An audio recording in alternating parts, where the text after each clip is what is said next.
Диана вернулась домой уже после полуночи, небрежно захлопнув за собой дверь. Быстро приняв теплый душ, чтобы согреться, она открыла традиционную пятничную бутылку вина. Сев на диван, девушка включила телевизор. Расслабившись и накрывшись пледом, она стала перелистывать бесконечную ленту каналов в поисках того, что зацепило бы ее взгляд. Спустя пару минут экран телефона, лежавшего на журнальном столике, загорелся. Она нехотя потянулась к источнику звука. Открыв сообщение от неизвестного адресата, она увидела фотографию центральной площади города, в котором жила. Номером ошиблись, наверное, пожала плечами девушка. Бутылка вина была уже почти наполовину выпита, когда на ее телефон пришло второе странное сообщение с того же неизвестного номера. Во вложении была фотография дома Дианы, сделанная с улицы. На этот раз холодный пот пробил девушку. Это было явно не случайно. В темной комнате, освещаемой лишь светом сменяющихся кадров, она сделала звук телевизора тише и аккуратно, оглядываясь по сторонам, подошла к окну.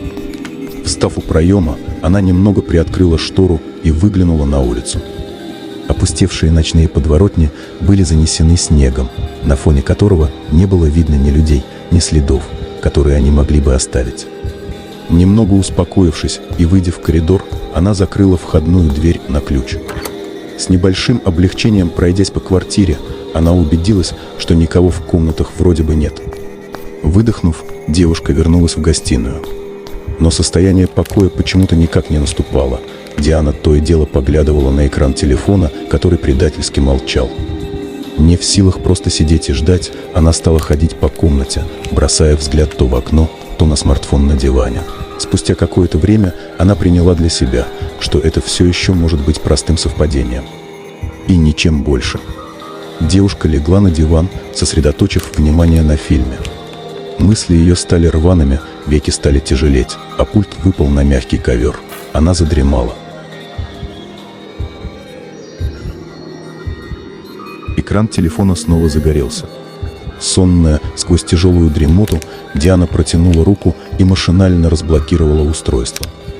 На очередном фото от незнакомца была входная дверь в квартиру девушки. В страхе, отбросив телефон на другой конец дивана, она закопалась в плед. Дверь была прямо за ее спиной, в темном коридоре. Озноб и дрожь сковали ее невидимыми цепями ужаса. В тишине, нарушаемой лишь приглушенными звуками из телевизора, она прислушивалась к происходившему снаружи. Ничего. Тишина. Собравшись с силами, она начала думать, как ей поступить. Дверь я закрыла на ключ, бояться мне нечего. Надо звонить в полицию, это меня уже начинает сильно пугать. У меня есть чат, смогу им все объяснить, есть доказательства. Откинув плед и потянувшись на другой конец дивана, девушка схватила телефон. Дрожащими руками она ввела пароль и начала было набирать номер. На экране высветилось сообщение от неизвестного: «Подожди, не спеши. Давай еще пообщаемся». Что за глупости? Я зову на помощь. Быстрее, дура. Входящий видеозвонок с незнакомого номера. Мне надоели эти шутки. Хватит. Чего он хочет? Алло. Шепотом сказала она. Томительные секунды соединения казались вечностью, заставляя сердце биться в невероятном ритме. Когда картинка прогрузилась, девушка увидела видео собеседника. Его камера снимала ее со спины, медленно приближаясь.